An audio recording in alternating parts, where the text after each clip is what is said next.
Rasulullah SAW menyampaikan khutbahnya yang sangat terkenal.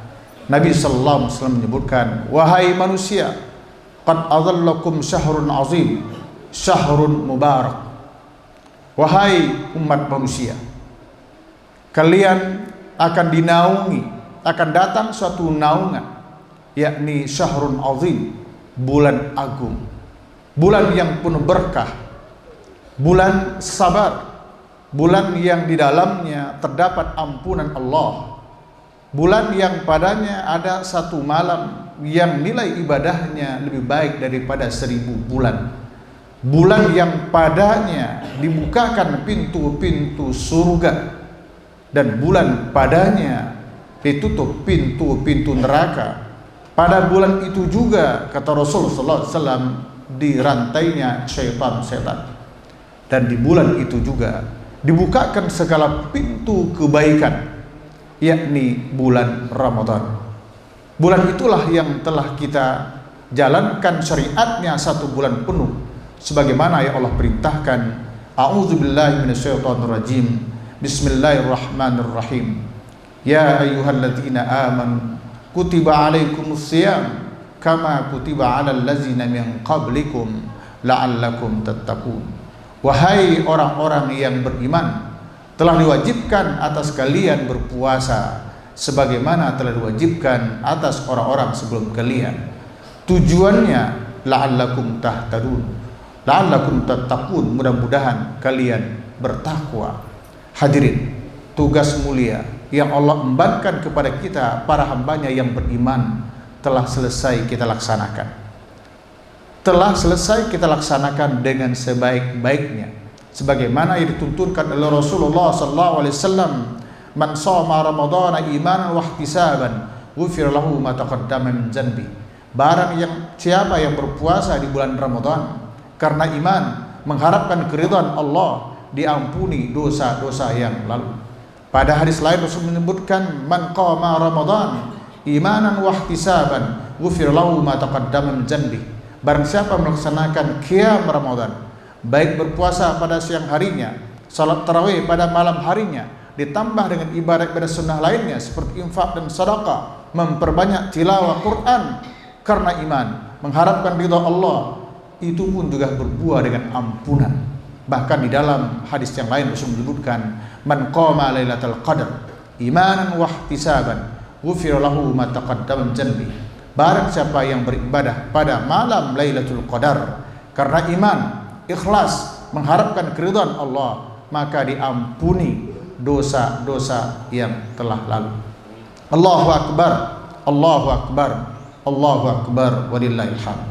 Kaum muslimin dan muslimat yang berbahagia, terhadap ayat yang telah disampaikan tadi, Al-Baqarah 183, maupun 3 hadis yang khatib bacakan kepada kita, hadis sahih dikeluarkan oleh Imam Bukhari dalam kitab sahihnya, itu semuanya adalah harapan kita. Walaupun secara pasti kita tidak bisa mengetahui apakah ibadah Ramadan yang kita lakukan 1 bulan ini berbuah dengan takwa, wallahu alam. Apakah ibadah Ramadan yang sudah kita lakukan 1 bulan ini, baik berpuasa pada siang harinya, salat tarawih pada malam harinya, bahkan ditambahkan dengan salat tahajud, infak dan sedekah, tilawah Al-Quran, apakah semua itu berbuah dengan ampunan? Wallahu alam. Tetapi sebagai hamba Allah yang beriman kepada Allah, beriman kepada kitabnya, beriman kepada sunnah Rasulnya sallallahu alaihi wasallam, senantiasa berharap dan berharap ibadah Ramadan yang kita lakukan itu berbuah dengan takwa, menghasilkan ampunan dari Allah tabaraka wa ta'ala. Allahu akbar, Allahu akbar, walillahil hamd. Hadirin jamaah kaum muslimin berbahagia, di Ramadan bulan yang lalu, tepatnya hari ini hari pertama kita meninggalkan bulan Ramadan, kita dididik menjadi orang yang betul-betul menjadi orang baik.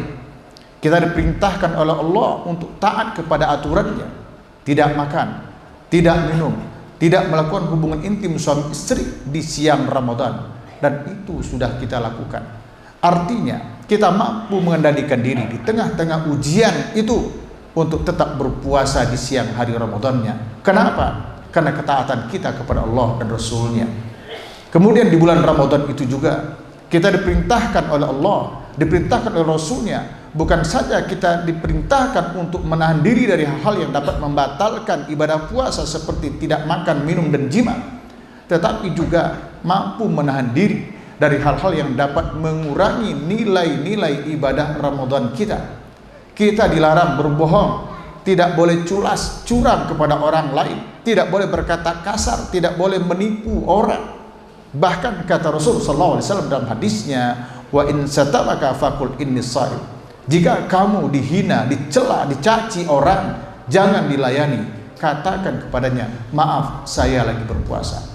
Di bulan itu betul-betul kita diperintahkan menjadi orang yang sabar, orang yang baik hati. Lebih dari itu, hadirin jemaah kaum muslimin bahagia, 1 bulan penuh kita dididik oleh Allah dan Rasulnya menjadi orang-orang yang benar-benar menjadi manusia yang seutuhnya, berusaha untuk memberikan yang terbaik dalam hidup kita ini, baik dalam konteks hablum minallah kita dengan menjalankan ketaatan kepada Allah maupun dengan hablum minan nas.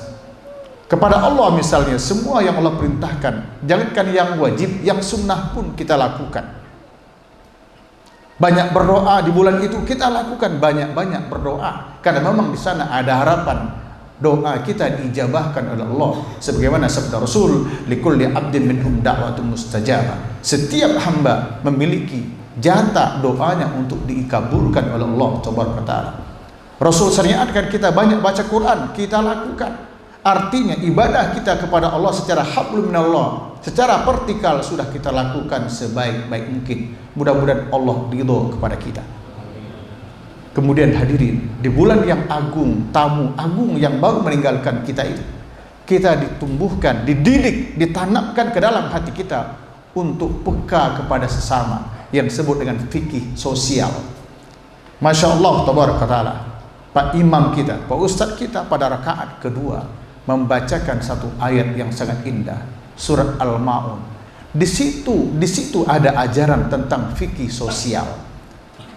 Bagaimana prakteknya? Kita diminta peduli kepada sesama, peduli terhadap orang-orang yang secara keduniaan memiliki keterbatasan dibandingkan sebagian kita, peduli kepada orang-orang yang tidak berpunya.